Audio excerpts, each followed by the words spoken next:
Bueno, bienvenido a esta nueva sesión de los conversatorios organizados por la SOCHE. Antes de presentar a Ricardo, quería solicitarles que apaguen sus cámaras y micrófonos, por favor, porque así tenemos una señal más fluida de- de Internet, ¿ya? La modalidad de las preguntas es, bueno, Ricardo nos va a hablar de su tópico y una vez que finalice, conversamos, o sea, empezamos nuestra conversación, ¿ya? La idea es ir, no sé, levantando la mano o van a tener los micrófonos habilitados también para que hablen su micrófono o simplemente si no quieren o no pueden hablar, lo hacen por el chat y yo voy a ir leyendo las preguntas en el orden que vayan saliendo, ¿ya?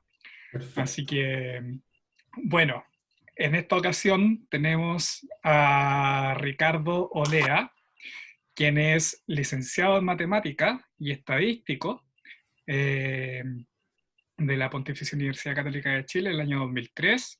También obtuvo su magíster en estadística el año 2004 y su doctorado en estadística el año 2008, también de la Pontificia Universidad Católica de Chile.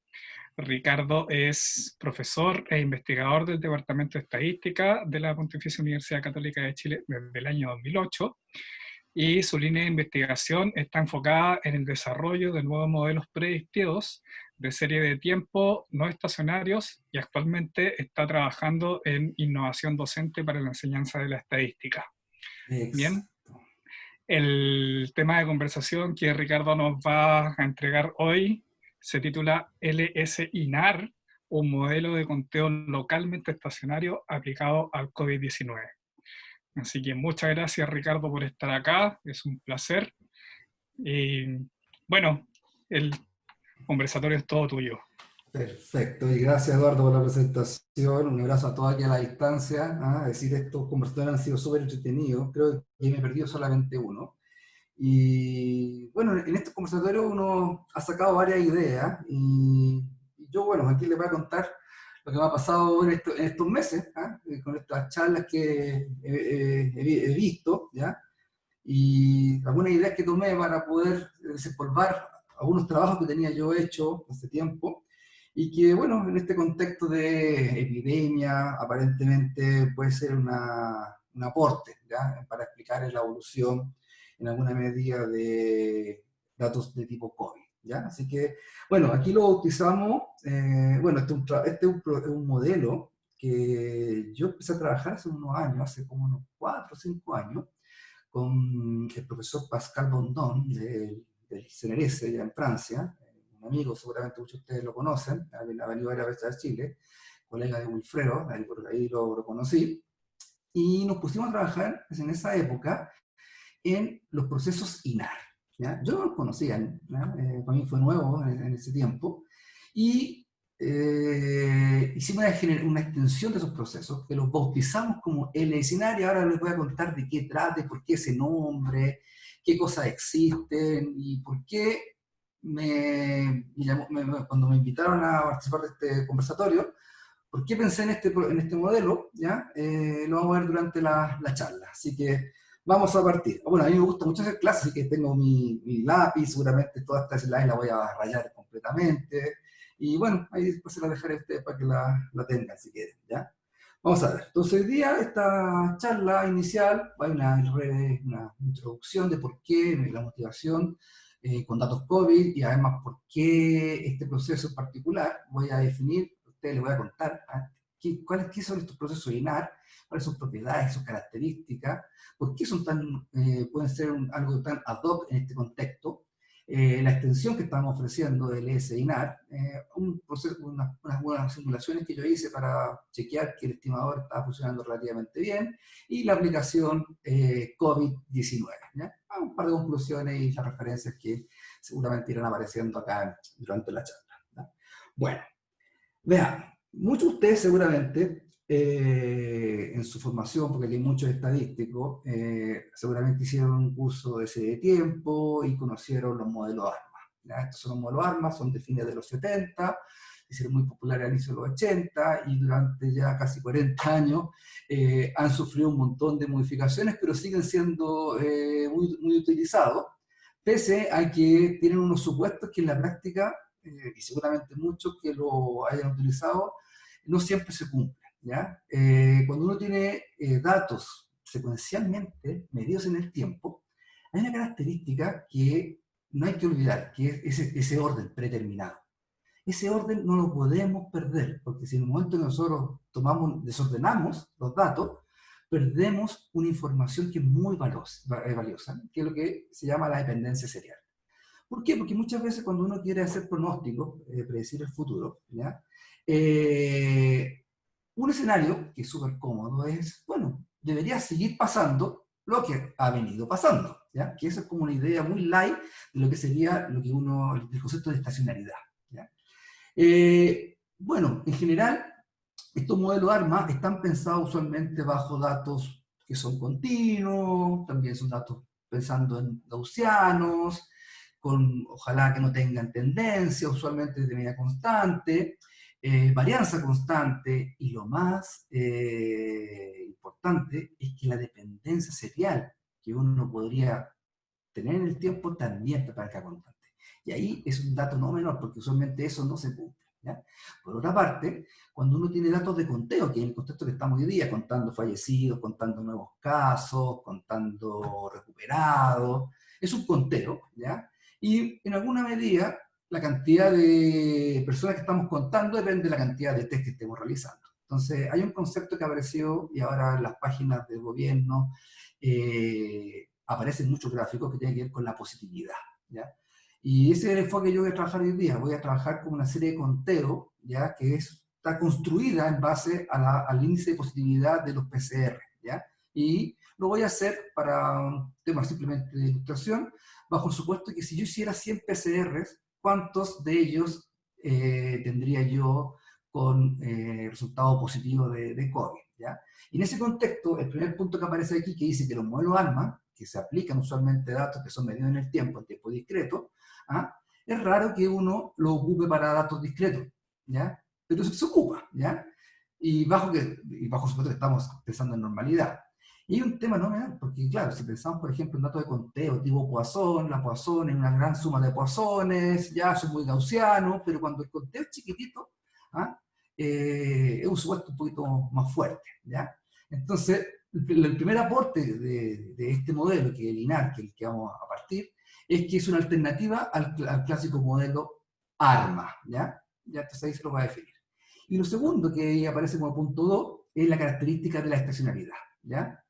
Que en general uno está pensando más en el sentido débil de la estacionalidad, no en el sentido más fuerte, que al final, como resumen, sería lo que ha sucedido va a seguir pasando. Esa es como la idea más simple de entender qué significa eso. Y por lo tanto, una serie con tendencia automáticamente ya no sería estacionaria. ¿Por qué? Porque la media cambia. Por lo tanto, si la media de día era 10 y mañana 20, obviamente hubo un cambio. ¿Ah? Y eso tenemos que abordarlo de alguna manera.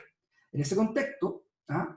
Las transformaciones, por ejemplo, de los datos, muy populares en los 80, para poder, por ejemplo, datos con asimetría positiva, hacerlo un poco más simétrico y acercarlo un poco a la normalidad.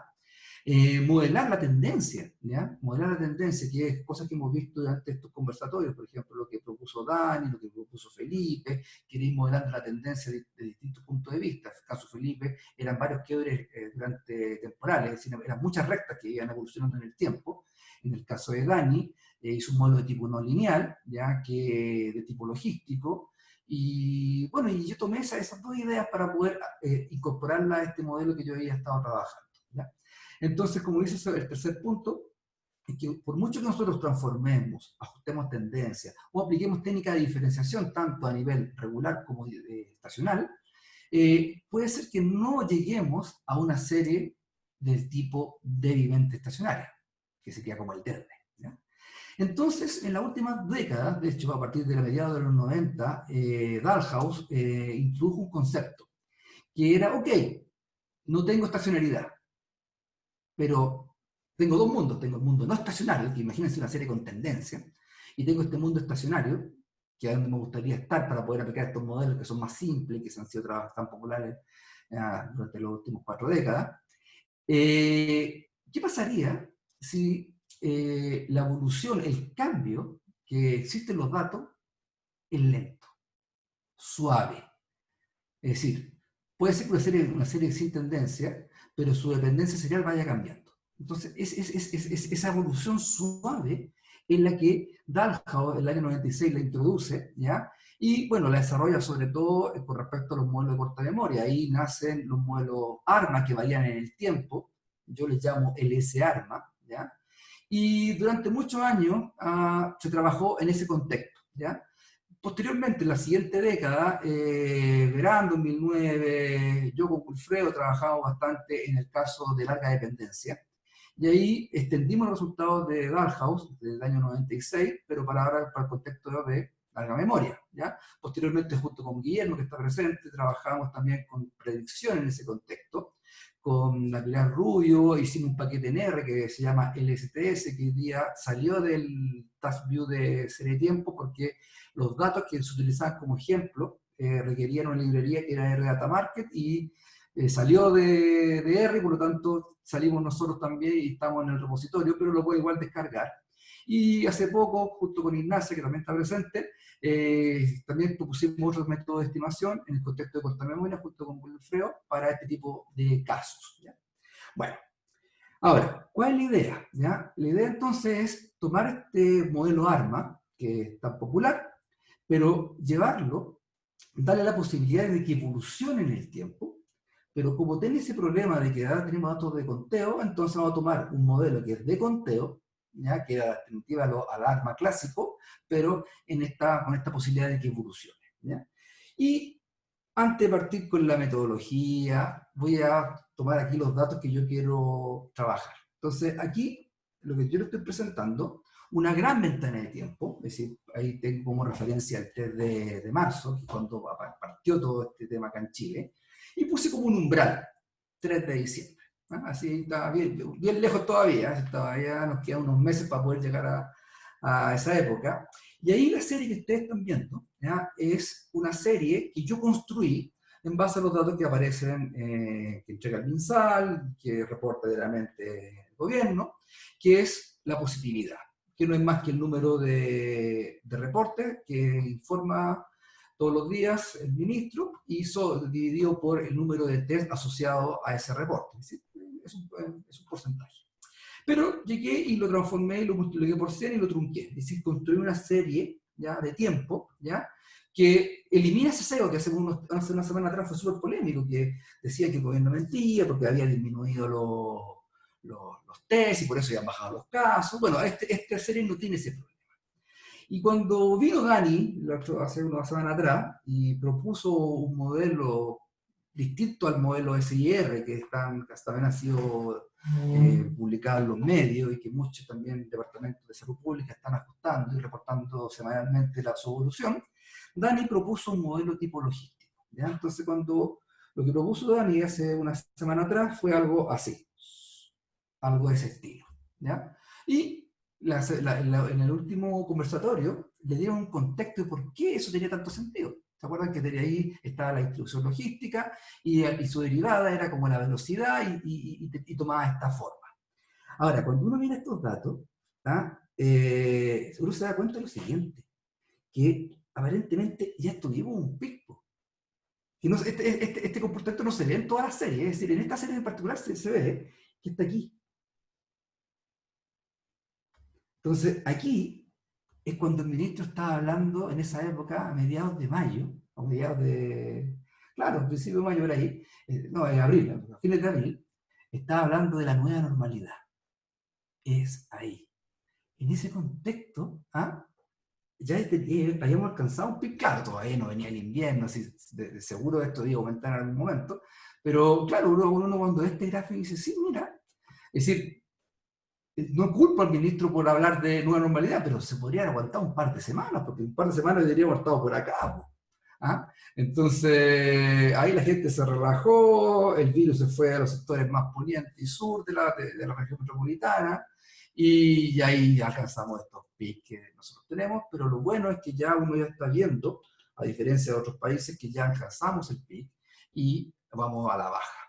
Ahora, si todo permanece constante, uno debería esperar que esto converja rápido a cero, ¿ya? Si levantan la cuarentena, seguramente esto se va a mantener y va a ser un poco más lento, pero eso todavía no sabemos ese efecto. Entonces, esto también, esta técnica es súper buena para poder luego, en un futuro, poder cuantificar el impacto de una política, ¿ah? Tomar como una especie de control sintético este resultado, y si no hubiésemos, si hubiésemos mantenido la cuarentena, esto es lo que hubiese pasado, y como la levantamos, y ahí uno puede cuantificar lo que es las decisiones políticas. Entonces, para ese tipo de cosas también es súper bueno las regresiones y también estos modelos de serie de tiempo, ¿ya? Porque te dan un horizonte de qué pasaría bajo el escenario actual. Y estos son los datos que yo quiero trabajar, pero al final. Ahora, les voy a contar cuál es la idea, ¿ya? ¿Cuál es la idea? Entonces, a fines de los 80, que ya es un modelo bien antiguo, nace el modelo INAR, ¿ya? AR es de una R, modelo autoregresivo, quiere decir que lo que pasa hoy depende principalmente de lo que uno observó en el pasado, con una especie de combinación lineal. Eso, un modelo AR. Y la parte I tiene que ver que estamos trabajando con datos enteros, ¿ya? Enteros. Cuando yo conocí este modelo, me llamó la atención porque es distinto al clásico AR. Es decir, seguramente muchos de ustedes conocen el AR, lo voy aquí a poner, que dice lo siguiente, que hay un peso, que usualmente se mueve entre -1 y 1, que multiplica a lo sucedido, por ejemplo, inmediatamente el tiempo anterior, y hay una especie de ruido. Ese es el clásico modelo AR1, ¿ya? Entonces, ¿cuál es lo nuevo de esto? Lo siguiente. Aparece un operador que se llama el operador Tinin, ¿ya? Que lo que hace, toma el mismo alfa, en este caso, este ponderador, toma lo que pasó, por ejemplo, en el periodo anterior, y este circulito que aparece ahí es una variable aleatoria. ¿Qué es lo que hace? Es una variable aleatoria de tipo binomial. ¿Por qué? Porque estamos suponiendo, entonces, que si, por ejemplo, hoy día hubieron 50 casos, mañana van a haber 50 casos a lo más. ¿Por qué? Porque voy a generar una variable de tipo binomial, donde el número de éxitos en ese experimento de todo independiente va a dar como resultado entonces el número de conteos para mañana, para el tiempo futuro, ¿ya? Ahora, entonces aquí el requisito básico es que, a diferencia del caso AR, que uno podría tener coeficientes negativos, aquí van a exigir que se mueva entre 0 y 1, una probabilidad. Entonces, aquí viene la innovación, dice, bueno, mañana va a tomarlo de idea, va a ser, y va a ser como simular un número aleatorio, ¿ya? Es un experimento de Bernoulli repetido, en este caso, y veces, donde la probabilidad de que aparezca, en este caso, un COVID, es alfa. Es como lo que está pasando. Ahora, obviamente debe haber una constante que nos levanta esto, porque si no podríamos tener cero también, porque es posible, ¿ya? Entonces, este operador, ¿ya? Hay algunas propiedades que aparecen, fueron desarrolladas por varios autores, ahí aparece también el que creó el modelo INAR, Silva y Oliveira, en el 2004, desarrolla la teoría y hacen algunas, por ejemplo, contribuciones. Por ejemplo, aquí te están diciendo que el alfa, el operador Tini, factor de beta, operador Tini, distribuye igual que alfa por beta. Entonces, operador es como, es una nueva binomial, pero la probabilidad de éxito es alfa por beta. Eso es como lo que dice el operador. Lo otro, por ejemplo, aquí aplicando el clásico a esperanza iterada, uno puede demostrar que la esperanza de alfa tiene I es alfa por la esperanza de I. Y bueno, y aquí hay otras que son las que nos va a permitir en el futuro poder construir, hacer el pronóstico y también una banda de credibilidad en torno a los pronósticos, ya cuando queramos nosotros predecir. Bueno, este es el contexto. Entonces, bueno, otras son más propiedades, las pueden después tener, las pueden buscar también en las referencias, los artículos que desarrollan estas propiedades, que son los que nos permiten, por ejemplo, poder desarrollar la teoría de este modelo. Bueno, les presento formalmente al modelo INAR, si ustedes no lo conocían. Este es el modelo INAR P. Es como una RP, ¿ya? La única diferencia es que en el mundo R esto no existe, es simplemente una multiplicación. El alfa puede estar Aquí cuando hay una combinación, ahora uno tiene más libertad de los valores posibles de alfa. No necesariamente tiene que estar dentro del ciclo unitario, entre -1 y 1. Puede haber algunas combinaciones para que, es decir, es posible. Y el error. El error, que usualmente es gaussiano, de tipo 0 sigma o 0 sigma cuadrado, aquí va a tener una distribución de probabilidad de tipo discreto. Y aquí, que tenga que ser de conteo en el tiempo, me puede servir una Poisson, como también una binomial negativa. Entonces, esa es la diferencia con el modelo AR. Dicho eso, entonces, ¿ya? Algunas características, el error va a tener una media, ya no es el clásico media cero, que es el caso AR, donde ahora va a haber una media, digamos, mu sub E. El error va a tener un nivel de variabilidad, por ejemplo, en el caso Poisson debería ser el mismo parámetro, lambda y lambda. También va a tener un coeficiente de asimetría, ¿ya? Pero bueno, usualmente nos vamos a enfocar solamente en los primeros dos momentos. Y aquí esto es lo otro importante. Hay independencia por todos lados. Es decir, por ejemplo, en el caso INAR2, que tendríamos el conteo de hoy, no es más que alfa 1, el conteo de ayer, más alfa 2, el conteo de anteayer, más este error. Entonces, como estos son experimentos Bernoulli's independientes, estos también, claro, no son idénticamente distribuidos, pero también son independientes. Y también van a ser independientes con respecto a este error. ¿Ya? Y el requisito es que los alfa no se nos pueden salir del mundo 0 y 1. ¿Ya? Es un requisito que tiene este modelo y ya eso hace que nos empecemos a distanciar del clásico modelo AR. Lo nuevo, ¿ya? Esto ya es teoría que yo empecé a sacar, la densidad espectral. La densidad espectral de un proceso INAR, INAR-P, es la que aparece en este contexto. Aquí aparece la media de los datos, y como ustedes pueden dar cuenta, es un cociente entre la media del ruido, ¿ya? Y uno menos la suma de los pesos de las probabilidades. ¿Ya? Entonces, esa es una relación que tiene que haber. En este caso son sumas positivas. ¿Ya? Entonces, eso es lo que tenemos. Dicho eso, ¿para qué me puede servir el espectro? Bueno, hay técnicas de estimación que se basan en el espectro, ¿ya? Sobre todo la teoría que junto con Wilfredo, Guillermo, Cristian, que también está presente en la Ignacia, hemos desarrollado durante algunos años, que tiene que ver con estimación a partir del espectro de los datos.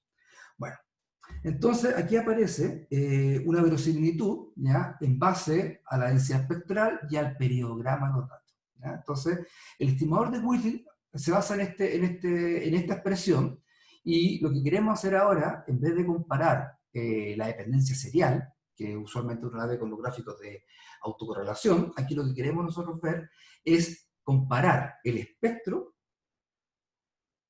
empírico, que es el periodograma, con respecto al espectro teórico. Entonces, es un ajuste a nivel de espectro, a diferencia en el caso más clásico, que por otros técnicos como Jules Walker, donde uno compara momentos empíricos con momentos teóricos, o el caso de máxima verosimilitud bajo normalidad, donde uno toma los datos bajo una estructura de matriz de varianza covarianza asociada a un modelo, y uno se adecua lo más posible a esa distribución. Aquí lo que estamos comparando es espectro versus espectro empírico. ¿Ya?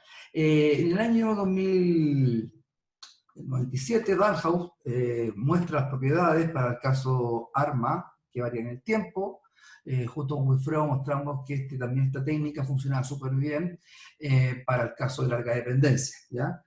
Con respecto a las propiedades de asintótica del estimador de Whittle, bueno, en RICE 39, ahí para datos no gaussianos también se está probada la consistencia y normalidad, por lo tanto, como salimos de la normalidad, también estaría funcionando bien en ese sentido.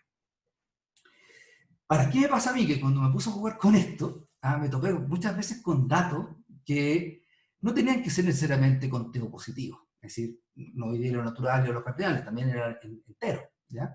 Entonces, como podía ser negativo, o que la autodependencia serial fuese negativa, entonces después, en el año 2011-2013, extienden un poco más el operador Tinin, ¿ya? Y lo cambian, ahora no le ponen un círculo, le ponen un círculo cerrado, pero sigue siendo esta variable binomial. La única diferencia es que ahora el resultado tiene un signo, no hace siempre positivo. Esa es la diferencia, ¿ya? Entonces depende del signo del alfa, depende del signo de lo que pasó anteriormente, ¿ya? Pero la práctica sigue siendo nuevamente un experimento binomial, ¿ya? Con una probabilidad alfa de ocurrencia, y el número de experimentos sería, en este caso, el módulo de I.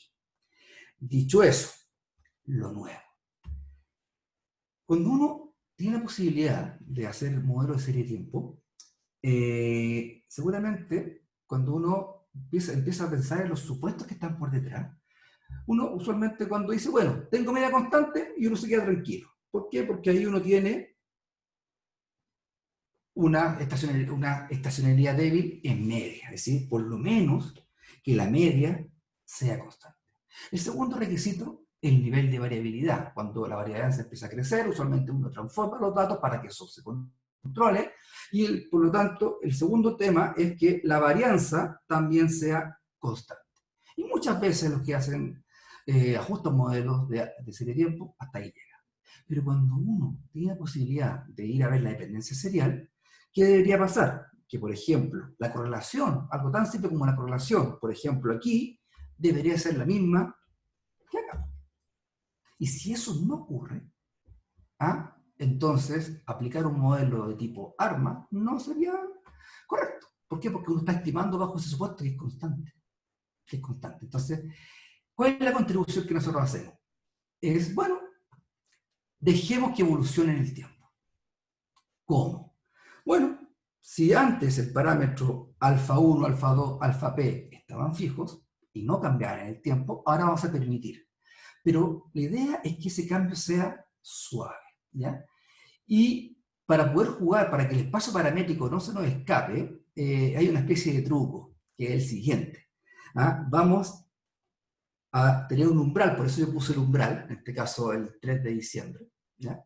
Que es el umbral, que entonces de ahí tengo mi cancha, que va de 1 hasta t, punto, voy a decir. Entonces, en esa cancha, en ese intervalo de tiempo, el parámetro va a evolucionar. Entonces tiene mucho sentido, sobre todo para este tipo de datos, ponerse un umbral. ¿Ah? ¿Por qué? Porque si uno va a los datos que está acá atrás, voy a volver acá atrás, y mira la serie, voy a borrar acá, entonces, ¿qué debería pasar? Va a haber una tendencia, ¿sí? Hay una tendencia, en este caso una tendencia que está haciendo así y que va a bajar. Hay unos datos que se mueven en el tiempo, que sería el delta, el diferencial. Entonces tengo mi serie, voy a exagerar un poco acá mi serie, tengo mi serie. Entonces, esta serie, seguramente, que ya, entre comillas, se arregló en alguna medida gracias a esta tendencia que acabamos de ajustar, pero nadie me dice que la dependencia serial permanece constante, no lo sé. Para eso hay que hacer algunos gráficos, algunos test, ¿ya? Entonces, uno podría entonces pensar en que en este intervalo, que es esta gran línea de tiempo, de 1 hasta este punto, ¿ya? Va a haber una evolución, va a haber una evolución. Entonces, si es una R1, por ejemplo, o un lineal 1, o un arma 1,1, los parámetros los vamos a dejar a que evolucionen, pero de manera funcional, ¿ya? Y esa es una característica que nos va a permitir ajustar modelos estacionarios a datos no estacionarios, pero no estacionarios usualmente a nivel de dependencia serial. Vamos, para avanzar un poquito. Dicho eso, dicho eso, cuando yo partí con esto, el error lo dejé con un lambda constante, por simplicidad. Bueno, y este semestre me puse a trabajar con un alumno en su taller de iniciación científica, Hernán, que también está presente, y cuando le di como misión que conociera este modelo, se pusiera a simular datos, se pusiera a estimar, Hernán llegó y a este parámetro también lo hizo evolucionar. Y empezó a aparecer una serie con tendencia. Entonces, con esa idea, más lo que propuso Dani y Felipe, dije, bueno, entonces dejemos que todo evolucione. Entonces, uno puede permitir que la tendencia ahí, inyectársela, y ahí explicar. Por ejemplo, el modelo logístico que propuso Dani, perfectamente podría ser la función con respecto al tiempo que haga que la serie evolucione, ¿ya? Y por otra parte, en paralelo, también estás modelando la dependencia serial, que también estás dejando que también evolucione. Entonces, esas son las ideas que yo tomé en el último tiempo, y cuando me invitaron a hacer esta charla, dije, bueno, voy a implementarla, a ver qué resulta de esto. Y de eso es lo que les voy a mostrar en un ratito más. Bueno, entonces, ¿y cómo hacemos esto? ¿Ya? ¿Cómo hacemos esto? Porque al final esta evolución de cómo funciona. ¿Ya? Entonces, lo que hacemos nosotros es lo siguiente. Tomamos este intervalo grande de tiempo, está de 1 hasta t, y vamos tomando intervalitos. ¿Ya? Un intervalito, voy a ponerle en rojo, acá, voy a partir aquí, ese intervalito. Luego, otro intervalito, otro, y así hasta el último. En total, m subintervalos, que tienen algo en común. Es decir, hay un pedacito que se solapan, ¿ya? Y hay un largo. Entonces van a ser subseries de largo más chiquitito, en este caso de largo n, con overlapping s, y en total son m. ¿Ya? Y por tanto se tiene que cumplir esta regla. Entonces, para poder detectar si esta evolución temporal de la dependencia va cambiando, lo que hacemos es como un barrido. Empezamos a barrer y luego estimamos. Usualmente cuando uno estima los modelos más clásicos, toma todos los datos, saca la foto y entrega los coeficientes. Aquí no. Entonces aquí nosotros, como estamos permitiendo que funcionalmente los parámetros evolucionen, vamos con lupa, ¿ya? Y vamos viendo si realmente esa evolución corresponde y es significativa o no. Esa es la gracia. Y de hecho, lo bueno de esto es que en el caso de que la evolución no sea significativa, entonces es el modelo anterior, o el modelo estacionario. Entonces es una forma de testear realmente si un modelo ajustado que era estacionario realmente correspondía o teníamos que dar este paso. Entonces es una estimación por bloque y por lo tanto es como una especie de promedio al final que tiene esta función objetivo. Bueno, la función objetivo, como bien les dije, es un promedio. Es un promedio de toda esta subestimación. Entonces, como por cada ventana hago la estimación de Whitney y luego el resultado final es un promedio global. Entonces ahí vamos jugando con eso. Esto es un proceso iterativo. Yo ocupo la función NLMINDR para inyectar esta función objetivo y que empiece a operar. ¿Qué es lo que necesita? Simplemente el periograma de los datos, ¿ya? Y además necesita una representación de la densidad espectral que aparece ahí. Entonces la densidad espectral que aparece en el caso INAR, si de eso ustedes se pueden dar cuenta, esto que está aquí, no es más que la varianza de una Bernoulli, el P por 1 menos P. ¿Ya? Aquí aparece la media y aquí aparece el lambda. También podríamos, yo hice otra modificación, pero no la estoy haciendo acá, una especie de factor de escala, es decir, además que tenga tendencia, puede haber algún lugar donde haya mayor variabilidad, entonces hay puede haber zonas donde haya más varianza de la que uno querría, y ahí uno además le podría poner, por ejemplo, un factor de escala. Pero por simplicidad no lo estoy ahora considerando. Entonces, ¿qué tenemos? Tenemos datos que son medidos en el tiempo, que en este caso son de conteo. Vamos a proponer un modelo que es muy clásico de los 80, que es el INAR. Vamos a ofrecer una alternativa que va a permitir que los parámetros de este INAR evolucionen. También podríamos inyectar la tendencia al modelo, al parámetro de la lambda, en este caso del error, para que evolucione, y ahí uno podría estar haciendo las dos cosas al mismo tiempo, modelando tendencia y dependencia serial al mismo tiempo. Bueno, otras propiedades, bueno, ya de este proceso, tengo que la media que aparece ahí, ya es lambda partido por 1 menos la suma, que sería la media de un bloque en particular, que tengo esto todo local, tengo el periograma local, tengo un periograma, un taper, que es un suavizamiento para que suavice un poco el periograma y se acerque mucho más a la densidad espectral teórica que estoy proponiendo como modelo. Y bueno, hice un par de simulaciones para ver cómo estaba funcionando el optimizador. Aquí le estoy presentando 500 repeticiones de 1000 datos. En este caso yo tengo una serie de tiempo chiquitita, de 100 y tantos datos, 180 datos nomás. Pero uno cuando tiene hartos datos no funcionan bien las cosas. Y aquí, bueno, simulé, por ejemplo, una evolución de un lineal 1 lineal, es decir, partía en 0,2 y terminaba en 0,5. También una evolución del parámetro lambda, que partía en 10 y terminaba en 15, y luego lo tiré a estimar y vi cómo se estaba comportando, y eso ya te empezó a dar una idea de la calidad de estimación que tiene esta técnica. ¿ya? Porque al final la técnica de Whittle es casi a una estimación máximo-verosímil, ¿sí? La estimación máximo-verosímil, donde la función objetivo no es más que la que tendríamos en el caso bajo normal, pero con ciertas modificaciones. Y ahí hice otra tablita de simulaciones también, ahora en el caso de que la tendencia fuese negativa, va de 0,6 a menos 0,3, bueno, de 0,6 el octavo menos 0,3 llega hasta 0,3 llegaría, y de 15 llega hasta 10 el caso de la varianza. Ahora, es muy suave este caso, no es como lo que tenemos nosotros en el caso del COVID, pero bueno, da una idea de que esto funcionaría. Bueno, vamos a la aplicación.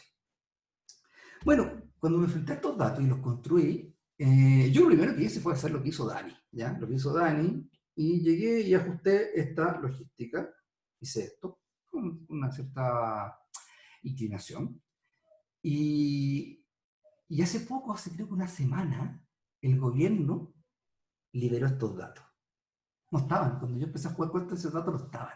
Entonces yo me quedé tranquilo, ajustaba una curvita, y cuando aparecieron esos datos dije, chuta, ese pototo, y ya dije, ¿no será que habrá otra? Y ajusté algo ahí, solamente muy local, y tenía eso. Entonces ahí me di cuenta que al final habían dos logísticas, una mezcla. Un tema que apareció la semana pasada, que si uno podía tener varias logísticas, es decir, enlazadas una y otra, y seguramente si la cosa se dispara, capaz que tengamos otra más adelante. ¿Ah? No es la idea, pero podría pasar. ¿Eh? Podría pasar. Bueno, entonces, aquí tomé lo que hizo Danny Gaberman, aquí les dejo la referencia, ustedes pueden entrar a esa página web y ver lo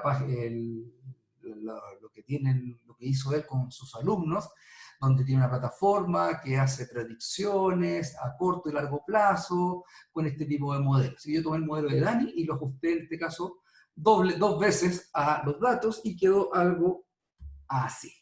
¿Ya? Y eso ya es ganancia. Entonces, y ajusta súper bien, es decir, razonablemente bien ajusta este modelo no lineal. El modelo que yo planteé es el mismo que puso Dani. Dani puso algo así, CT partido por 1 más B, CT. La diferencia es que yo lo puse al cuadrado. Dani, en su página, lo tiene como F o F más 1, lo tiene así. Yo lo puse al cuadrado, que es como la derivada, así que en este caso lo dejé así, porque lo vi que ajustaba mucho mejor, así que no lo dejé como parámetro. Lo podría dejar también como parámetro, pero por mientras simplemente lo dejé al cuadrado. ¿Ya? Y eso es lo que uno tiene como ajuste. Entonces uno debería esperar que si no levantamos la cuarentena, ¿ya? Si aquí yo tengo el 10%, aquí yo tengo el 5%, entonces a mediados de agosto ya deberíamos estar, bueno, a mediados de agosto ya deberíamos estar con una posibilidad del 5%. Seguramente vamos a estar un poco más por arriba, ¿ah? Porque ahora empiezan a levantar, vamos a empezar a hacer el paso 1, paso 2, hasta paso 5, que nos dijo el gobierno, que van a empezar a permitir que la gente empiece a moverse un poco más por la ciudad, ¿ya? Con algunas restricciones, pero seguramente eso va a hacer que la curvita que tenemos hoy día caiga un poquito más lento. Entonces, bueno, pero la gracia de esto es que esto es dinámico, a medida que los datos empiezan a hablar, porque esto no es un modelo epidemiológico, es un modelo estadístico, ¿ya? Que toma los datos y sigue el comportamiento de los datos y se ajusta a eso, ¿ya? Y luego, bueno, y la gracia de eso es que uno va a poder cuantificar el efecto, por ejemplo, de paso 1, paso 2, paso 3. ¿Ah? ¿Por qué? Porque vamos a ir viendo qué debería pasar si seguimos así o si hacemos este cambio en la restricción de movilidad. Entonces, partí con eso. Luego dije, bueno, hagamos lo más clásico. ¿Ah? Tomemos el error que comete este modelo, ¿ya? Y cuando uno ve esto es lo que te ilustra a ti y te muestra la dependencia serial. Aquí aparece el gráfico, el ACF, y el gráfico PACF. Para los que alguna vez han hecho un curso de tiempo, el ACF nos puede indicar el nivel o el orden de un posible modelo MAQ, mientras que el gráfico PACF nos indica el orden de un posible modelo ARP. En este caso vemos que si hacemos un zoom, no es significativo ninguna de esta orden, recién en 5 aparece un aporte significativo, pero como era negativo me hacía un ruido porque tenía que ponerle este módulo y hacer esta variación del modelo INAR, entonces le quise hacer el quite a ese LAC del número 5. Apareció también el LAC en 7 y aparece el LAC en 8 nuevamente como negativo. Entonces, por un tema para ver cómo funciona esto, solamente me enfoqué en el AR7, ¿ya? Por un tema de simplicidad, porque también el caso AR1, AR2, con 0 en el AR1, o AR7 con 0 en todo el resto, es como el mismo modelo y es mucho más simple en la teoría asintótica que estuve revisando, y para poder también generar bandas de confianza mucho más simples, sin calentar mucho a la cabeza, ya para poder poner un ejemplo. Entonces me voy a enfocar solamente en ese parámetro. Pues también me podría haber enfocado también en un MA7, sí, lo podría haber hecho, o un arma 7-7 con todos los demás coeficientes cero. ¿Ah? Hay varias variaciones, pero es simplemente una ilustración. Y para partir, dije, bueno, ¿cómo yo puedo detectar que hay un cambio? Entonces hay un gráfico, que es el periodograma, que bajo estacionalidad uno debería tener una hoja, ser la misma. Es decir, si hay realmente una estacionalidad débil, la dependencia serial es constante. Y si es constante, el periograma por bloque también es constante. En el paquete LSTS hay una función que se llama Smooth Periodogram, que toma los datos, te separa a dos, es decir, te separa en bloque con el overlapping, hay un N y un S óptimo, que también está por defecto, y ya esto es una alerta. ¿Ah? ¿Por qué? Porque no es idéntico, es decir, hay una leve variación en el error. Por lo tanto, ya es una alerta de que aparentemente la estacionalidad no está. Entonces, hay una evolución. Entonces, esa evolución, bueno, se podría deber tanto al parámetro lambda como también al parámetro alfa que estemos ajustando en el modelo. O una mezcla. ¿Ya? Entonces aquí tengo dos vistas para que ustedes vean que en este caso esta versión, que es una versión suavizada, es decir, no es que sea el programa, porque el programa es tiene mucho ruido. Esto es un programa que está planchado, simplemente para ver si realmente estamos en presencia de un caso estacionario o no. Mira, es poca la diferencia, pero hay otros casos donde podríamos tener perfectamente algo así. Es decir, a ese nivel, es decir, totalmente es muy notoria la diferencia, ¿ya? El cambio de un caso a otro. Y ahí obviamente se justifica mucho más pensar en este tipo de modelos que permite esta variación temporal de los parámetros. Aquí estamos en el límite viendo este gráfico y perfectamente podríamos ver después ya si realmente el cambio o el delta en el tiempo, en el caso de la dependencia, amerita no pasar a un modelo más complejo como esto, o nos quedamos con lo más clásico como el tipo A. Suponiendo que yo no hice este gráfico, es decir, no me di por enterado, por lo tanto, como no supe, yo asumo que eso no ocurrió, y era constante. Y si era constante, estoy en presencia entonces de un caso estacionario. Entonces, ajustemos un modelo de arma. Claro, pero ahora, como hay una tendencia, el arma no funciona. Entonces, o tenemos dos opciones, o hacemos la versión ARIMA, que es con diferenciación, o hacemos la versión ARMA, que es apoyando en un regresor. En este caso, el regresor va a ser el tiempo y un regresor de tipo no paramétrico. Yo por simplicidad simplemente le metí el regresor, la tendencia, para que ajustara, pero eso automáticamente me permite y me entrega cualquier función, en este caso la función ARIMA de R, me entrega primero el ajuste, ¿ya? Ahí está el movimiento, ahí está la ganancia en la predicción, no es solamente la línea suave que teníamos antes, y tenemos también un pronóstico, que aquí lo que me llamó un poco la atención, como es una R7, entonces como que es demasiado suave, no alcanza a verse el efecto, el delta, el cambio. Esto es lo que me entrega el software, es decir, no lo programé yo, es lo que me entrega como pronóstico la función ARIMA, ¿ya? Con Forecast, y me entrega una banda de confianza del 90 y del 80%.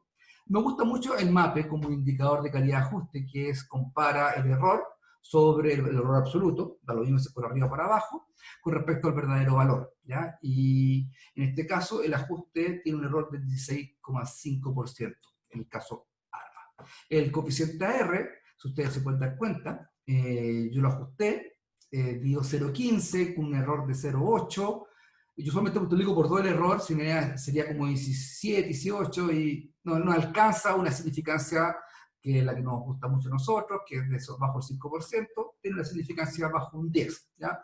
Ahí depende mucho de la gente que está modelando, si lo deja o no. En serie de tiempo, cuando yo tengo cosas del 10%, un poquito por ahí por abajo, pero si ayudan, por ejemplo, sobre todo en el test de Boclichun, el test de blancura, usualmente lo dejo, ¿ya? Ahora, si recordamos, nosotros teníamos que los datos tenían dependencia serial. Y la idea de esto es que este modelo, este filtro que estamos haciendo, haga que esa dependencia desaparezca. En el caso ARMAC estamos suponiendo, ¿ya?, que es normal, ¿ya?, que es gaussiano, y además estamos suponiendo que es de medida cero, sin correlación. Bueno, hago algo muy rápido, algo muy simple, ¿ya? Hago un gráfico de ACF, veo que el efecto en 5, que está ahí, está bajo la bandita, por lo tanto, el hecho de haber ajustado solamente el 7 se trajo un poquito y ayudó y hizo que el efecto en 5 no fuese significativo. Pero el efecto en 8, aparentemente sí, me está pidiendo un poquito de MA8.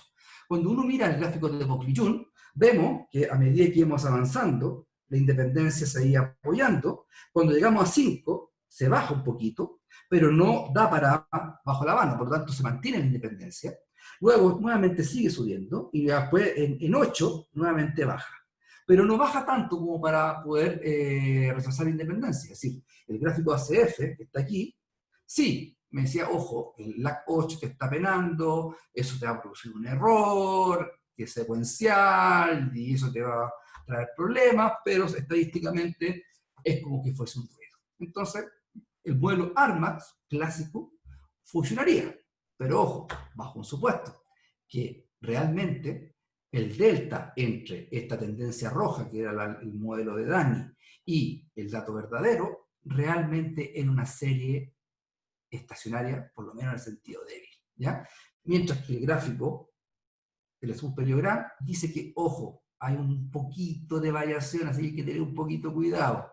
Pero está en el límite, ¿sí? Uno podría pensar que el modelo ARMA sería suficiente y ya tenemos una herramienta que para poder hacer predicción, además cuantificando una banda de incertidumbre. El modelo INAR está pensado en el caso estacionario.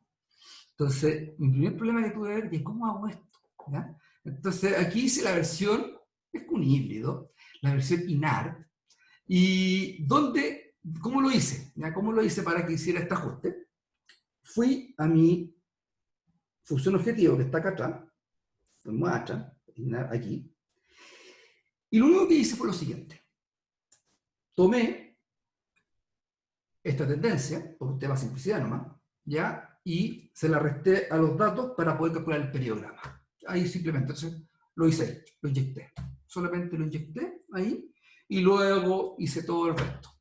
¿Qué es lo que saqué en conclusión al hacer eso? ¿Ya? Bueno, lo puedo hacer, ¿ya? Porque al final tengo esta serie que no es de media cero, tiene una media un poquito más arriba, pero no tengo idea cuál es el lambda. El lambda es el Poisson, que estoy suponiendo lo constante en este caso. Bueno, pero la gracia es que me lo entrega el software, ¿ya? El mapa es un poquito más malo, pero miren, aquí sí, yo tengo un movimiento, es decir, el pasado empieza a explicar un futuro y por lo tanto la dependencia serial, ¿ah? Todavía me está moviendo, ¿ah? Las predicciones y obviamente la banda, y luego ya se estandariza. Entonces ya hay una diferencia, ¿ya? A que la otra no se alcanzaba a notar, es decir, cuando el regresor se lo comió, pero aquí no, el hecho de que sea un conteo no se lo come y se alcanza a ver el efecto de lo que pasó realmente en el pasado, en términos de conteo. Entonces yo creo que esto ya te da una ganancia, ¿ya? Ahora, en MAPE andan más o menos parecidos, ¿ya? Ahora, recuerden que en el caso anterior, el test de significancia, si lo hacemos 5%, no pasaría. Estaríamos en presencia de un modelo no significativo, pero tendríamos que empezar a hacer una iteración, incorporar el AR5, incorporar el AR8, para ver si el ruido aparece, ¿ya? Esto está ahí en el límite.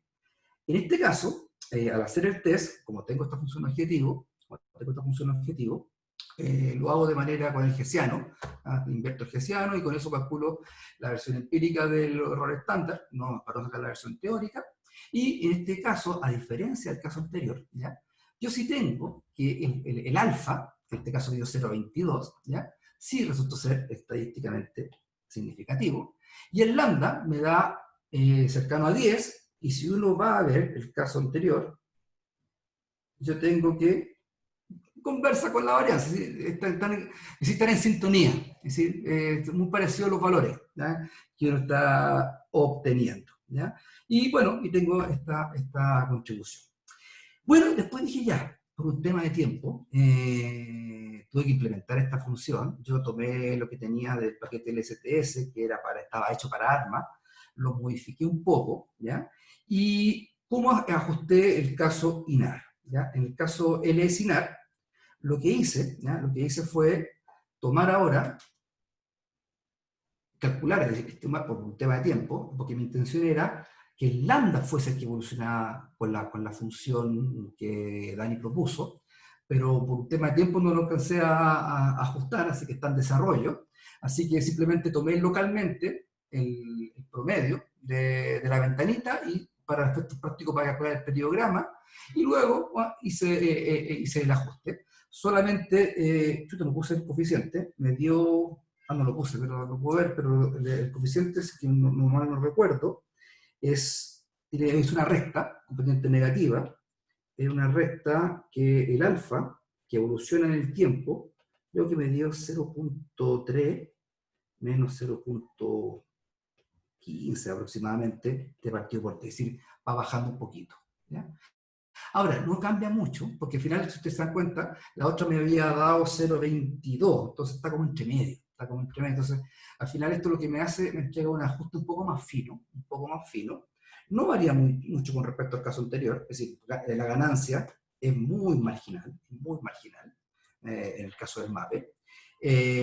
Tomé también la banda de confianza de la R, ¿ya? Para poder calcularla, porque también es todo un tema, cómo calcular la banda de confianza de este proceso, que es todo un desafío. Es decir, el caso R1 es el caso, entre comillas, simple, pero ya si vamos al caso R2, R3, la cosa se empieza a complicar, ¿ya? Pero está en desarrollo, es decir, la motivación nació a partir de las charlas que hemos estado teniendo todas estas semanas, uno empieza a escuchar lo que están haciendo los colegas, las ideas que se le ocurren, uno después empieza a pensar un poco, ya, esta cosa que yo ya había trabajado se puede adecuar, y bueno, entonces el objetivo de aquí, ojalá durante el año ya tenerlo afinado, poder incorporar ya efectivamente que el parámetro lambda le dé cualquier tipo de función, no solamente rectas, cubos, polinomios, sino una mezcla de bases que le llaman, que nos permita, por ejemplo, cuantificar la evolución, ¿ya? Tanto de la tendencia como de la dependencia y hipotéticamente también de la varianza. Si esto sería casi también una mezcla también de modelo condicionalmente heterocedástico, como la familia Catch. Es decir, yo basta que le ponga un beta que también evolucione en el tiempo y también podría jugar también no solamente a nivel de media, y también podría jugar a nivel de varianza, ¿ya? Yo los invito, si quieren, pueden descargar también el paquete de STS, lo bajan del archivo, yo les puedo mandar los datos para hacer el ejemplo que está ahí, que es el problema que nos está cargando, para que lo vean, ¿ya? Y es un mundo bien simpático, es decir, actualmente este tipo de modelos ya está apareciendo en algunos libros. Wilfredo, en su último libro de ese tiempo, le dijo un capítulo al proceso localmente estacionario, ¿ya? Verán también habla un poquito en el caso de la alta dependencia, y así han aparecido algunos textos donde ya estos nuevos modelos, LS, que yo lo bauticé, ya son parte del tax view también de serie tiempo. Si uno cuando entra a R y ve qué funciones existen, ya hay un modo de localmente estacionario donde hay algunos paquetes que hacen algunas cosas, ¿ya? Pero imagínense, esto nació el año 97 y yo cuando hice, con Wilfredo trabajamos en esto, terminamos el año 2010, de ya tener un modelo ya definido, publicado, y ahí desde el año 2015 yo publiqué el paquete, entonces pasan muchos años para que el conocimiento que se fue desarrollando realmente pueda llegar a los investigadores. Entonces, una parte de mi contribución fue esa también, entregar un paquete que ajustara, bueno, en el caso ARMA, todavía no tengo la versión en ICINAR, pero una vez que lo tenga, se incorpora solamente, ¿ya? Y bueno, también pasa en la hipótesis de blancura. Y como conclusiones, bueno, a ustedes les acabo de presentar una extensión de los procesos localmente estacionarios que se fueron trabajados en las últimas 2 décadas, pero ahora en el caso del dato de conteo, ¿ya? El estimador de Wittig con la simulación uno ve que se comporta relativamente bien. Bueno, dado la contingencia, la aplicación está más que clara, así jugar con COVID. Usualmente yo había aplicado esto en sismo, como somos un país sísmico, usualmente siempre los terremotos son noticias. pero mientras no pase uno, como que no vende, ¿ya? Entonces hoy día lo que vende es COVID. Yo le dije a Hernán que cuando estábamos pensando en su taller, que como aplicación ya abortara con el terremoto, con los sismos y enfocara en COVID, ¿ya? Bueno, y seguramente ya uno puede extender esto mucho más allá, pensando en el futuro, ¿ya? Si está el INAR, bueno, si está el INAR, está el INARMA, y si está el LSINAR, también tiene que estar el LSINARMA, si está el INARFIMA, que es algo ya con larga dependencia, también debería estar también la versión localmente estacionaria, ¿ya? Pero claramente son modelos mucho más complejos, ¿ya? Acá en el público tenemos gente que ha trabajado en esto. Guillermo ha trabajado bastante con respecto a la tendencia, ¿así? Trabajó con la media, Carlos Putrín, Ignacio trabajó, por ejemplo, creando nuevas técnicas de estimación para este tipo de procesos. Cristian ha trabajado también en este tipo de cosas, haciendo ya cosas más heteroseásticas. Entonces, hay gente trabajando en este mundo de serie tiempo donde la dependencia serial realmente cambia, ¿ya? Así que es un nuevo mundo. Aquí les dejo la referencia, aquí están los artículos del que creó el modelo INAR, ¿ya? La gente que ha contribuido en el tiempo con algunos conceptos, el artículo de Dalhaus, donde partió con este tipo de procesos. Están los artículos, bueno, ahí está el artículo de Wilfredo conmigo, con Guillermo, ¿ya? Así que ahí se los dejo a ustedes para que lo tengan y lo puedan revisar. Pero eso, así, simplemente la motivación nació aquí. Es decir, cuando me invitaron me dijeron, bueno, quería hablar, bueno. Y yo estoy haciendo otras cosas, ¿eh? Es decir, con gente de salud pública estamos pensando en hacer un artículo que tenga que cuantifique el impacto de las políticas públicas. Por ejemplo, levantar cuarentena, y aquí, Cevita, apareciste. Echaban de menos, guatón. Saludos, tío, ahí. Y eso, pues. Así que ojalá les haya gustado. Un abrazo a todos, así que, bueno, soy todo ellos si quieren hacer contribuciones, preguntas, y discutamos un ratito, conversemos esto, que son súper entretenidas estas conversas de ahora. Eso. Muchas gracias, Ricardo. Muchísimas gracias. Qué entretenido, me mantuviste atento, yo creo que a todo el público atento todo el rato. Qué bueno. Y es súper gratificante saber que aportó, por lo menos en ti, todas las charlas anteriores y Sí. que fueron motivaciones para poder... Oye, esto me pasó todo el semestre. Cevita, yo lo presento, Cevita fue la mascota de mi curso y me interrumpía cada rato. Así que si me perdonan 30 segundos, yo vuelvo. Y espera un segundito, espérame. Ya. Sebastián.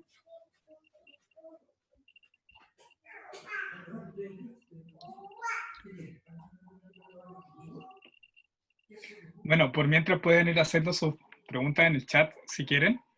Yo las voy leyendo, o si alguien quiere abrir el micrófono también, no hay problema. Veo hartos expertos en serie de tiempo, así que podrían hablar o conversar. Listo, me fue bien. Bueno, chicos, así que ya regresé, tranquiliza Cevita, así que conversemos un rato, pues, a ver si alguien quiere opinar, pensar en algunas sugerencias, y alguien quiere trabajar en esto también. Sí, a mí me encantó cuando Wilfredo me propuso esto, el año 2004 fue Wilfredo, ¿no? Creo que el año 2004, me checa el paper de Dunham, léete esto, y después explícamelo, me dijo, y de ahí nació la cosa, y estuvimos mucho tiempo trabajando con Wilfredo, así lo puede decir, partimos en el 2004 y el artículo que resultó bien publicado en el Annal salió en el 2010. Es decir, después de mi doctorado seguimos trabajando un par de años más en el mismo artículo porque nos pedían cosas, y de hecho fuimos descubriendo un montón de cosas nuevas. Así que, y el paquete de R que hicimos junto con Pilar es resultado de un montón de programas que uno durante su época de doctorado empieza a desarrollar y que están todos dispersos por todos lados y al final uno los consolida, hace un gel, hace aplicaciones, amonona toda la salida y al final ahí queda el producto. Yo creo que esa es una de las grandes construcciones que uno puede llegar a ofrecer los programas que uno desarrolla, porque no es mucho tiempo. Así que bueno, ahí que alguien quiera contribuir del equipo de Serie Tiempo, sí, mucho acá. Wilfredo. A mí me gustaría hacer algunas consultas y Bueno, Dale, antes Will. que nada, eh, muy bueno el trabajo, porque hace una combinación, por así decirlo, de lo que tú has estado trabajando en términos de los procesos localmente estacionarios, a un tema que es distinto en el sentido de que las observaciones aquí son números enteros. Yo creo que ese paso es súper importante. Y la aplicación que tú hiciste al caso del COVID me parece además súper atingente ahora lo que está pasando. Y justamente quería partir por ahí, por el final, en términos de que a mí me pareció muy interesante el ajuste que hiciste al principio de los datos en términos de una ola inicial de alguna manera, ¿no es cierto? Es como que hubo un periodo de aumento, después bajó y después vuelve a subir. Entonces ese punto me pareció muy importante porque también sugiere la posibilidad que posterior a lo que tú estás analizando aparezca otra ola, ¿no es cierto? Sí, perfectamente podría pasar.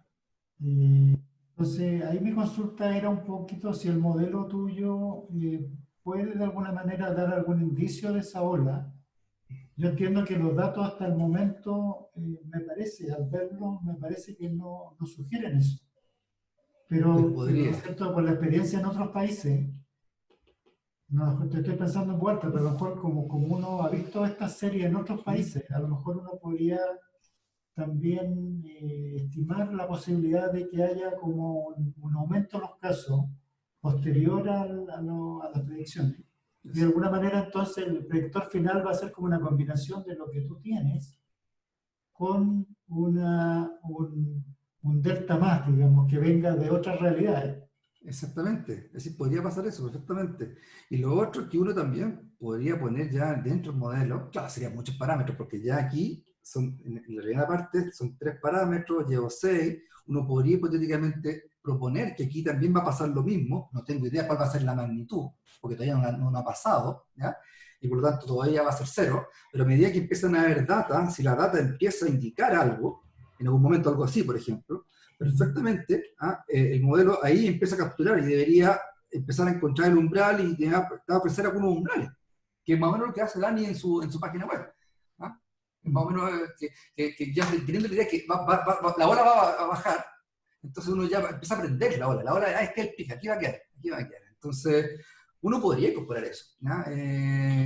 Claro, computacionalmente se empieza a ser un poco más complejo, ¿ya? Son muchos parámetros, no son tantos datos, es un tema no menor. Aquí estamos trabajando con, ¿cuánto debo tener? 140, 150 datos, ¿ya? Entonces, para poder tener ventanas, para poder tener dependencia, usualmente en serie tiempo una ventana razonable, para poder tener correlaciones significativas, por lo menos de 0,2 para arriba, tener 100 datos.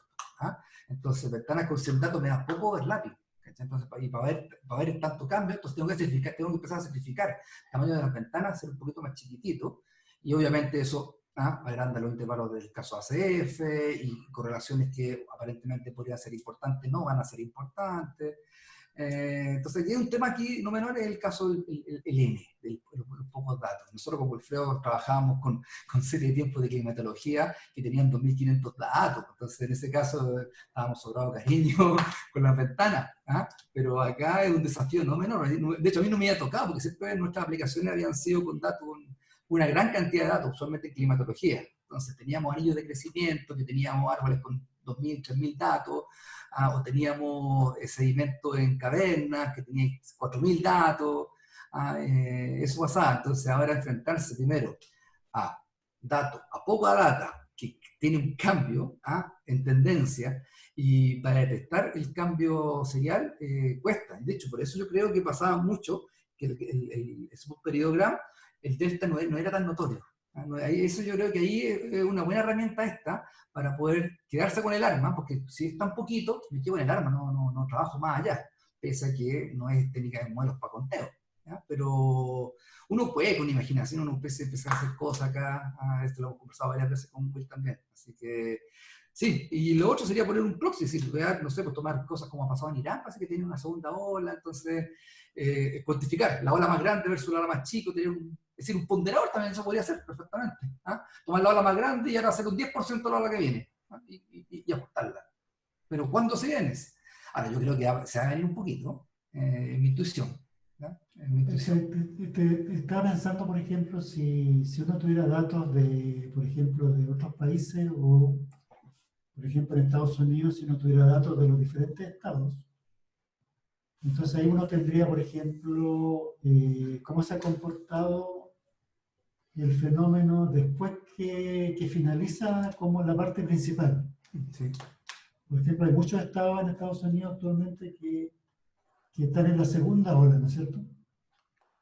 Entonces, lo que es posible, ¿no es cierto?, que lo que está ocurriendo en casi todas partes es que después del desconfinamiento sí vuelven a aumentar los casos. Claro. Eso ha pasado en Israel, en Francia, en España, en Estados Unidos, y en Estados Unidos en cada estado también. Entonces, Sí.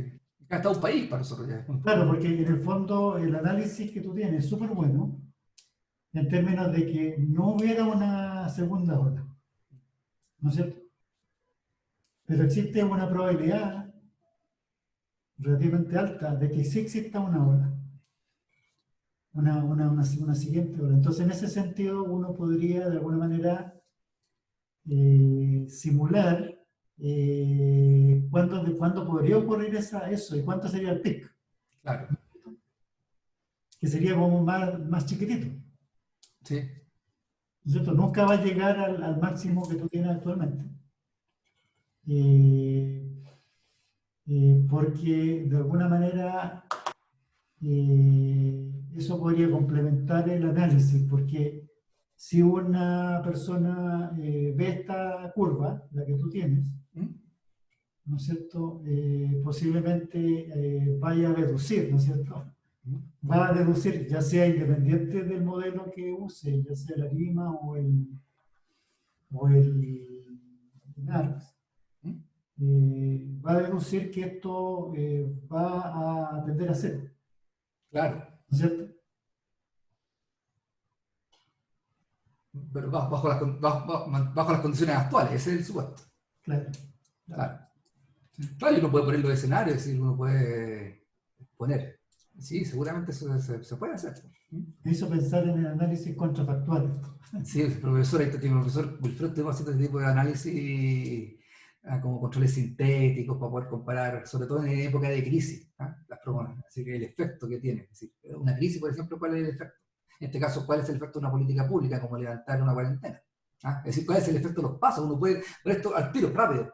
Y a medida que uno va actualizando la data, también se actualiza la curva y viene el paso 1 y el paso 2 y el efecto de pasar de paso a paso. Entonces, ese tipo de cosas uno los puede ir monitoreando y puede cuantificar. Entonces, es una herramienta que podría servir también para tomar decisiones, también, sobre todo a corto plazo. Yo creo que para corto plazo un modelo ARIMA funciona bien. Así para una semana te sirve perfecto. ¿Ya? Pero a largo plazo yo creo que uno necesita tener este tipo de cosas, como esta propuesta que hace Dani de este modelo tipo logístico. Aquí me sorprendió, si cuando lo vi el otro día, realmente me sorprendió. Si yo, una vez que terminó la charla, yo me puse a ajustarlo. Lo primero que hice fue ajustarlo y decir, no puede ser. Y realmente funcionaba bien, me sorprendió. Como los estadísticos se desajustaba tanto a ese tipo de casos. Y la charla de la semana pasada también lo confirma, que hicieron. Así que gracias, Wilfredo, por las observaciones y las sugerencias. Muy buena presentación, Ricardo. Gracias, Will. Gracias. ¿Alguien más que Oye, quiera? Ricardo, Cuéntame. es que yo te tenía una consulta justo de esa lámina. Lo que pasa es que tú estás modelando las tasas de positividad. Sí. Entonces, yo me imagino que pasar de una tasa de positividad del 12 al 13% tiene un impacto súper alto. No en la data, sino que en la toma de decisiones, como decías tú, porque uno puede, no, que hemos bajado del 13 al 12 por los niveles de contagio y todo, pero veo que estas bandas son súper anchas. Entonces, mi pregunta es, ¿cómo poder hacer, no sé si es por culpa de los datos o por cosa del modelo, o cómo poder hacer para que estas bandas fueran un poquito más chicas? ¿Cómo reducir la varianza Mira, mi intuición, porque yo ya hice el cálculo teórico, es que la varianza, la banda, depende del lambda. ¿Ya? Como estoy asumiendo lambda constante, ¿ah? Entonces, por eso no están cambiando, pero si el lambda ya, el proyecto directamente, lo que va a pasar es que la banda también va a bajar. Ya, Entonces, mi idea es decir, estimar, hacer el modelo, pero todo dentro, por lo tanto, como el lambda va a evolucionar y va a ir bajando, entonces, por ejemplo, es distinto que tener una tasa lambda de 30, donde la varianza bajo Poisson es 30, que ujú, estar en una Poisson 2, donde la varianza es 2. Entonces, ya claro, automáticamente eso lo que va a pasar es que esa banda en la cola también va a empezar a bajar. También va a claro, empezar a bajar.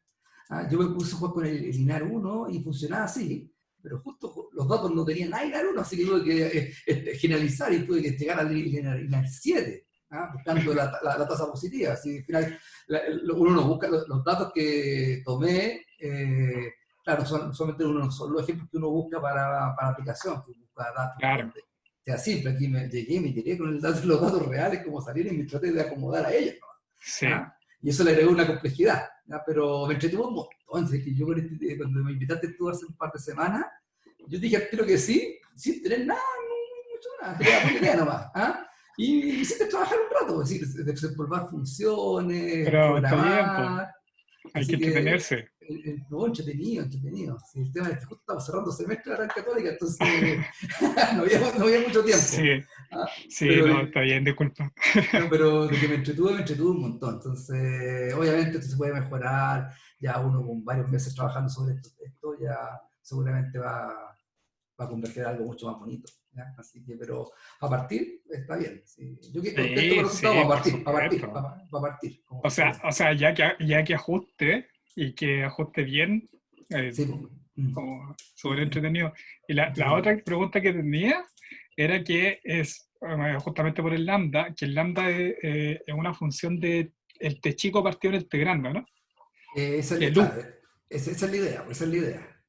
Pero ahora Pero, por un tema de tiempo ahora, lo que hice fue inyectarle tomar la tendencia y como una transformación de la tendencia, se lo inyecté por mientras, porque no alcancé a programar para que la modelara, porque cuando lo hice al inicio, de hecho, hace una semana lo traté de hacer y me resultó, pero como son ventanas, y al final tomo un punto como referencia, no es capaz de capturar toda la curvita, entonces le costó. ah, Entonces, por eso está en desarrollo, pero es un desafío. Yo logré hacerlo, pero con una guatita, pero como tenía dos guatitas, oh, ya eso era otro sí, precio. Era otro precio. Entonces, como si hubiese sido una, lo hubiese dejado, pero como eran dos guatitas, dije, no, era complejo. ¿Ya? Y claro, tampoco tenía mucho tiempo como para desarrollar el cuento, pero sí, yo creo que la idea es esa, que el lambda ahora lo que constante y le metí, por eso lo bauticé como el NAT, que no existe, es decir, ya, esto le puse nombre ahora, ¿ah? Y lo traté de meter, traté de hacerlo como lo hace el Armax, ¿ya? Que hace la regresión, pero aquí yo esa media la metí dentro del periograma, entonces es un híbrido, ¿ya? Pero mi idea es la otra, mi idea es que por ventana haga el cuento y ver qué resulta, ¿ya? Porque al final yo cuando partí con esto pensaba en el lambda constante, si la idea del lambda variante se la debo a Hernán, que está aquí también dentro del público, ¿no? Que cuando le di la tarea se puso a mover el lambda también. Dije, pero ¿para qué hiciste eso? Y vi que se iba para arriba. Y después cuando veo a Dani, listo, hagamos eso. Sí, de ahí nace, si al final son cosas que uno se empieza a tomar, ¿no? Ideas que uno empieza a tomar y funcionan bien. qué Y bueno. es simpático, al final esto es la gracia cuando uno tiene tiempo y se pone a investigar, y se pone a jugar, en este caso a nosotros que nos gustan los datos, que nos gustan modelamientos, que somos estadísticos, esto nos llena. A mí me gusta la docencia, pero cuando agarro vuelo también me siento un rato a desarrollar un poquito de teoría. Así que, muy contento, así que súper gracias por la invitación porque me, me motivaste a hacer algo distinto de lo que estaba haciendo yo hace el último tiempo. Así Qué que bueno. eso. Oye, Glory Casa tiene una pregunta, le voy a abrir el micrófono. Doña Profe, espere, Gloria, ahí. Sí, ¿cómo gracias. estáis? ¿Cómo estáis, Gloria? Ricardo, bien, sí, estuvo súper entretenido. Yo hace rato que sentía que la serie Tiempo tiene aquí un papel importante en esto, así que por eso estaba interesada en asistir. Y una pregunta es que, bueno, felicitaciones, digamos, además estuvo súper entretenido. trabajaste con los datos del país, de todo, ¿no?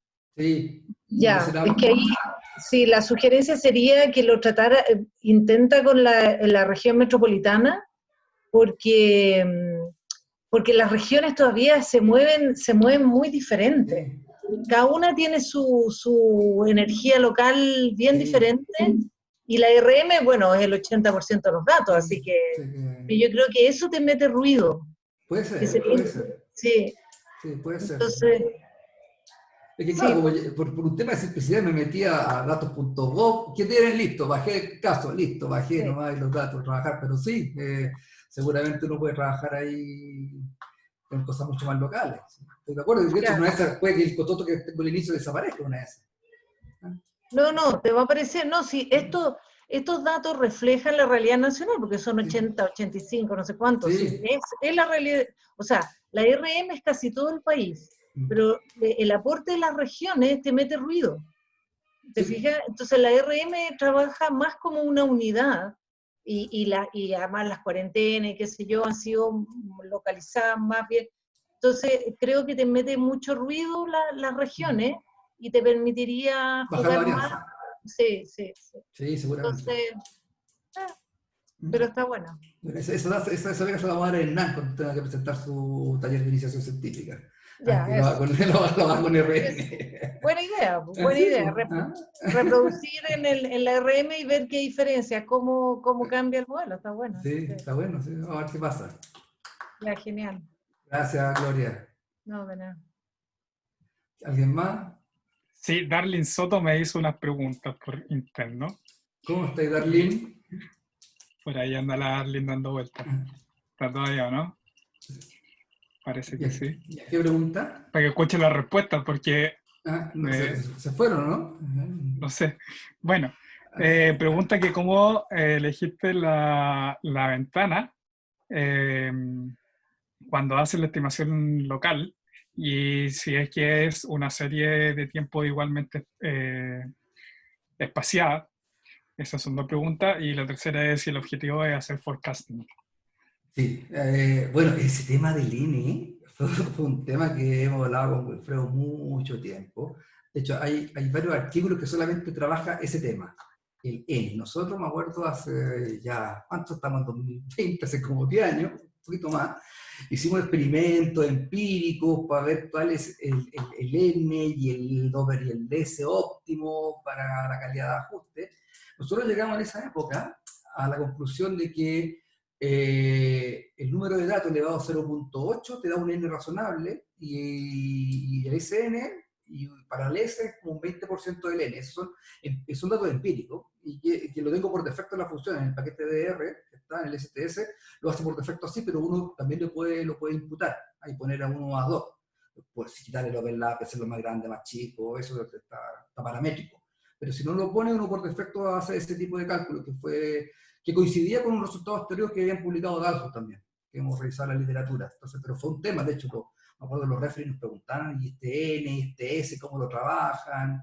Y nosotros hicimos un ejercicio, de hecho hicimos otro artículo con Wilfredo que lo ponemos como un suplemento al de Ganas, y ahí hacemos todo un estudio sobre ese tema, sobre el N y el S, ¿ya? Y el tema del forecasting, en el caso de localmente estacionario, cuando uno quiere ajustar, siempre tiene que tener como referencia hasta dónde quiere predecir. Y por eso en este tipo de datos anda súper bien, porque uno sabe que va a haber un término, pero que hay un término, ¿ah? Y va a haber un fin. ¿Ah? Por lo tanto, yo tengo mi ventana. Hoy día está lleno de missing data, que toda la zona verde es missing data, pero la tengo rellenada. Entonces lo que estoy haciendo es prediciendo eso es lo que va a pasar en este tiempo. ¿Ah? Porque lo que yo quiero es que en este intervalo 0 y 1, que es cuando yo lo rescalo, mi parámetro, ahí es que donde evoluciona. Yo tengo la cola inferior nomás, pero estoy pensando en todo este escenario. Estoy representando esa evolución en todo este tiempo, ¿ya? Y eso es lo que estamos haciendo. Por lo tanto, sí, tiene que ver con el objetivo final, siempre va a ser predecir, ¿ya? Y predecir aquí no era fácil, porque este tipo de operadores, sobre todo el operador Tini, no es llegar y hacer la función y predecir, tiene sus mañas, ¿ya? En el caso de ARMA es más fácil. En el caso de ARMA tiene muchas técnicas de predicción, tiene algoritmos que nos te ayudan para hacer predicción, sobre todo predicción a un paso. ¿Ah? Tenéis filtro de Kalman, tenéis Dupin-Levison, algoritmo de innovación para poder predecir. En este caso no era clear, cuando me puse a ajustar también esta semana, y ahora como predigo, ¿Ah? Así que, no, de hecho, Hernán hizo la misma pregunta hace una semana. ¿Cómo predigo? ¿Cómo saco los errores? Oh, empiezan a aparecer preguntas cuando se meten en este tipo de Sí, nuevos po. modelos. Así Sí. que, perfecto. A partir de eso también te quería hacer una pregunta que tiene que ver con el T, porque por lo que logré captar un poco, el fijar el T es más o menos una restricción de identificabilidad de luz, ¿o no? Sí, sí, po, Porque, ya, para que entonces, no se me escape el parámetro. claro, ¿cómo afecta la elección de ese T en la estimación de los parámetros? Si tú, porque por ejemplo pusiste T igual 1000 en la simulación, si hubiera puesto T igual 100 o T igual 1500, no sé. Sí, te va a afectar. Es decir, yo usualmente, como te decía, nuestras aplicaciones todas eran de datos de 1000, 2000 datos, y por lo tanto nuestro horizonte de predicción nunca estuvo pensado en más de Ya, 10, más de 20, 30 datos. Entonces, en 2500 datos le ponís 10, no te mueve la aguja, no te mueve la claro, aguja. Aquí sí, aquí se nota, porque es casi el doble del tiempo que claro, tengo. Pero sí, en general, por eso cuando uno hace el ajuste, además tiene que estar pensando en el texto como ya. horizonte. Si yo quiero hacer un modelo que esto se está por esta manera y quiero predecir cuánto más, ya, 20 datos, 20. Y tú le pones los 20 mil data adelante. O sea, en ¿Cachai? el fondo, por ejemplo, si tú hubieras querido predecir, no sé, al 30 de diciembre del 2021, hubiera sido demasiado distinta la estimación. A que si hubieras Claro. querido Sí, predecir porque al al final, 18 de septiembre, por ejemplo. imagínate el 0 y 1, estaríamos casi en la colita. Hoy día estamos en Claro, la mitad, es decir, yo tengo la mitad de la foto hoy día, pensando en mi ya, horizonte de predicción. Si claro. hubiese, si hubiese Entiendo. querido predecir 10 datos, tengo casi toda la pantalla. ¿Cachai? Entonces, Ya, por eso, cuando este tipo de modelo, cuando uno quiere ocuparlo, tiene que estar pensando también en el mismo momento, ¿qué quieres hacer con él? ¿Ajustar? claro. ¿O quieres predecir? Si quieres predecir, ¿hasta cuánto quieres predecir? Entonces, eso funciona bien. Así que, Sí. O sea que si, eh, por ejemplo hubieras puesto, no sé, hasta el 18 de septiembre, la banda probablemente hubiera sido más chica también, entonces. no sé si es más chica, debe ser la misma, si al final esta es la predicción futura, ¿no? Ah, Pero que, claro, ya. sí, te podrían cambiar un poco los parámetros. Claro, en el caso LS, en el caso INAR no, en el caso ARMA tampoco, en el caso LS no tendría el cambio. Ujú. Solamente en ese caso, solamente en ese caso. Pero es Aquí algo simpático, sí. sí, tengo comentarios. Gloria Casa dice saludos y gracias por la charla. Guillermo Ferreira también dice gracias Ricardo por la presentación. Un gusto verles la presentación. Saludos. Sí, no, sí, con Guillermo trabajamos también en este tema, también es del mismo, de la misma escuela, LS también. Sí, sí. De hecho, aquí hay Ricardo varios. Aravena, me plego a los saludos RAC. Ese es mi partner de clase, Rack. Ricardo Aravena, Sí, qué bueno. somos la dupla Mar- Rack. María Ignacia también dice gracias Ricardo, estamos hablando, un gusto verlos a todos. Los LSTS. ¿Qué es lo que es LSTS? El localmente estacionario Time Series. Ah, localmente estacionado time series, ya, locally stationary time series, ok. ¿Ah? Somos el grupito, que Bueno, somos varios, pues está Cristian, oye, pero si está aquí está la elite chilena de la serie de tiempo. sí, ustedes tenían a Guillermo, tenía Ignacio, estaba Cristian, estaba Wilfredo, así que Sí, no sé qué más esté por ahí dando vueltas, así que el papi Wilfredo, sí, pues nuestro padre ahí académico. padre de todos. Ah, así que, ¿algo Oye, pocha, más? no veo preguntas y mis preguntas ya las contestaste y quedé súper claro. Así Perfecto. que, No, gracias a bueno, ustedes por invitarme y sigamos en esto, así que está muy buena la dinámica, yo creo que tenemos que seguir de largo. sí, muchas Sí, gracias. y esto nos permite estar conectados, no nos vemos nunca. Entonces, por ejemplo, ahí está mi amigo Mario Tagle, que hace tanto tiempo no lo veo. Mucho de lo que yo sé de tiempo se lo debo a Mario Tagle, así que Mario Tagle te mando un abrazo, que te estoy viendo ahí que estáis conectados. Así que, cariño también a la familia. Así yo con Mario, en mi época de pregrado, aprendí un montón, un Hola montón. Ricardo. Hola Marito, un Hola, un abrazo. abrazo. Ah, Oye, un gran abrazo Ricardo. Muy interesante tu charla. La estaba disfrutando porque no conocía este tipo de modelos. sí, pues Este tipo de ajuste llama harto la atención de pasar estos modelos de forma discreta, digamos. En estos supuestos yo casi ya no me siento muy estadístico, así que lo escucho sí, más no, que nada. ahora tú soy más economista. Yo, desde que me estaba dedicando en el banco me perdí un poquito del lado estadístico.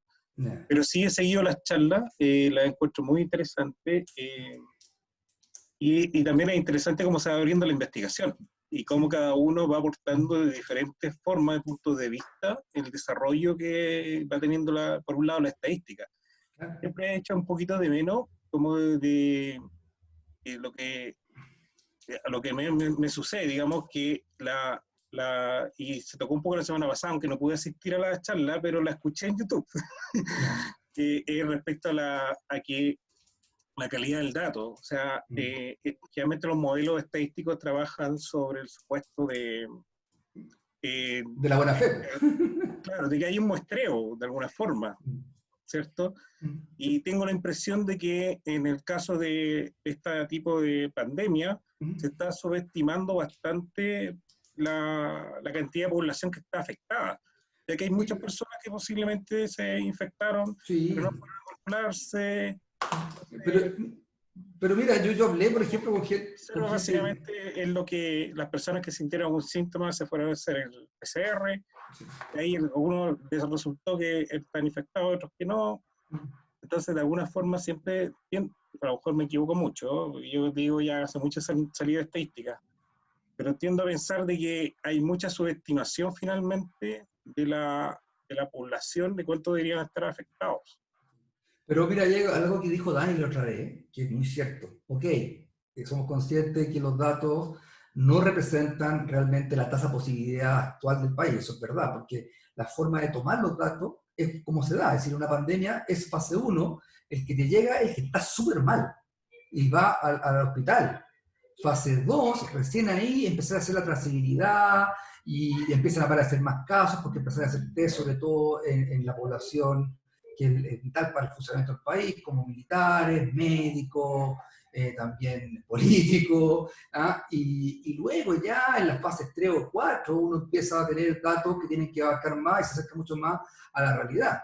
Ahora, interesaba al inicio saber cuántos estaban contaminados, si tenéis que tomar decisiones contra el tiempo, y por lo tanto ya habrá tiempo seguramente el próximo año cuando hagan los estudios nacionales serológicos, tipo Cuenta Nacional de Salud, donde entrevisten a unas 10.000 personas, le hagan test de anticuerpos, y ahí tenemos la foto real y vamos a ver cuánta gente realmente se contagió en Chile, y ahí tener realmente la verdadera tasa de letalidad, que hoy día todavía es baja, pero yo creo que es mucho más baja. Es decir, un dato duro, por ejemplo en España, ya hicieron un piloto y salió que el 5% de la población tiene anticuerpos. Entonces uno infiere que el 5% se contagió. Y ellos hoy día reportan 230.000 nomás. Entonces ahí ya tenía un dato duro de lo que está pasando. Entonces aquí va a pasar lo mismo. Aquí nosotros deberíamos tener seguramente más de 1 millón de contagiados en algún momento. Pero la idea es que eso lo vamos a ver hacia el próximo año. Entonces, y este tipo de datos, con todos los efectos que tienen, son los que ocupan las autoridades para tomar decisiones. Por lo tanto, es lo que hay, ¿no? La gracia sí, de esta serie, que está corregida en base a la tasa de positividad y no en base al conteo. Porque el conteo depende de lo que pasa en Argentina, es decir, ellos cuentan poco, tienen pocos casos. ¿Cachai? Entonces es lo mismo. Entonces, como decía Dani, al final, ok, tiene todos los defectos, tiene el desfase, porque también hay un desfase. ¿Sí? Mi papá, que también le dio COVID, recibió el resultado que tuvo al mes. Al mes. A las 2 semanas le dieron un carnet de alta porque ya pasaba la cuarentena, pero no porque estaba enfermo. Entonces, al mes, entonces, tenemos un desfase tremendo. ¿Sí? Desfase tremendo. Entonces, pero con todos esos desfases, estos van a ser los datos que va a ocupar la autoridad para poder tomar decisiones. Así que... Bueno, nuevamente un gusto de verte, Ricardo. Muchas gracias por esta charla. Un gusto de también escuchar a Wilfredo. Hace mucho tiempo no conversamos, pero fue un gusto verlo y escucharlo. Sí, un abrazo, Marito, a la distancia. Un abrazo. Y gracias a todos. Gracias. Igual por mi lado, un gusto verlo a todos virtualmente. Igual a Mario, que me hacía mucho tiempo que no conversábamos. Sí, perfecto. De hecho, gran parte de esta parte, es decir, el inicio de todo este suavizamiento, me lo enseñó Marito, hace muchos años atrás. Él fue el que me dijo, oye, los suavizamientos, el periograma, ¿te acuerdas, Mario? Así, hace muchos años atrás trabajamos en esto en algún momento. Así que Así fue, pues, ¿ah? Cuando, de hecho, Mario tenía las porciones programadas, entonces uno va tomando la posta nomás, pues, Mario. Así que aquí hay parte de tu trabajo está metido aquí también, de alguna medida. ¿Ah? Hay varios temporeros en el grupo, estoy viendo. Sí. Así que eso. Ya, pues Sí. chicos, no sé, pues, algo más. Un Gracias. abrazo, estuvo súper. Yo me entretuve mucho, así que me encanta hablar de serie tiempo, me encanta. ¿Ah? Así que aquí hay que Qué responder bueno, lo que quieran Ricardo. nomás. ¿Mm? Yo por mi lado puedo hablar y quedé muy contento del hecho, primero, de que hayas participado, obviamente, eh, y el hecho de que los conversatorios te hayan servido también de motivación, como decía Mario, de poder aumentar más la investigación, abrir los horizontes y bueno, que al final los datos del COVID están sirviendo para crear modelos nuevos. Entonces, estoy súper contento por ese lado, porque también lo ha ayudado a todos, pucha, ver al profe Wilfredo también, hablar y ver gente que realmente pensé que era altamente probable para mí que no asistiera. Entonces, Bien. yo quedé súper contento también y muchas gracias. No, gracias por ustedes dos, justo con Liné, que están realizando este tipo de cosas. Así que, no, también un abrazo a todos ustedes. Así que, eso. Ya, pues. Gracias. Bueno, antes de Entonces, terminar, discúlpame, quería dejarlos invitados para el próximo conversatorio. Es el miércoles 29 de julio, la próxima semana. Es con Orieta Nicolis, del Departamento de Ciencias de la Ingeniería de la Universidad Andrés Bello, que nos va a presentar proyección de casos COVID-19 considerando variables locales. ¿Ya? Así que ya es como geoestadística y esas cosas. Así que ojalá que todos puedan asistir y nos estamos viendo virtualmente la próxima semana. ¿Mm? Así que muchas gracias, Ricardo, te pasaste. Estuvo un muy, muy, abrazo a muy todos. entretenido. Que Chao a estés muy todos. bien. Gracias. Chao, chao. Cuídense. Abrazo a todos. Chao, Chao, chao. chao. Igual, Chao, chao, chao. chao, Alfredo.